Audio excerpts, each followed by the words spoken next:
Welcome to મારું રસોડું. આજે આપણે શેરડી વગર જ શેરડીનો શરબત ઘરે બનાવીશું. એટલે કે આપણે ગોળનો શરબત બનાવીશું.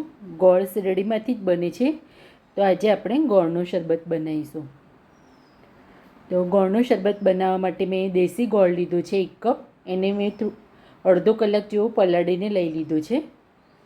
એક આદુનો ટુકડો, થોડા ફુદીનાના પાન અને એક લીંબુનો રસ લીધો છે. જો આદુ ના હોય તો તમે સૂંઠ પાવડર પણ લઈ શકો છો. હવે આપણે મિક્સર જારમાં જે ગોળને પલાળીને લીધો હતો એ પાણી સાથે જ લઈ લઈશું. ફુદીનાના પાન, લીંબુનો રસ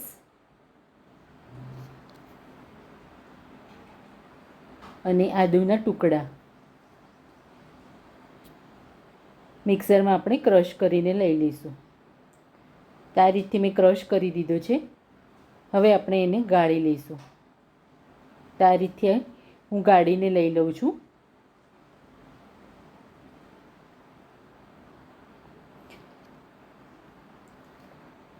તો મેં ગાળીને લઈ લીધું છે. ગ્લાસમાં આપણે આઈસ ક્યુબ નાખીશું.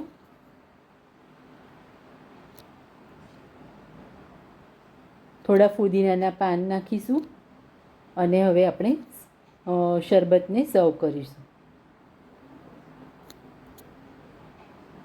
તો આ રીતથી તૈયાર છે ગોળનો શરબત કે શેરડીનો શરબત. ખૂબ જ સરસ લાગે છે.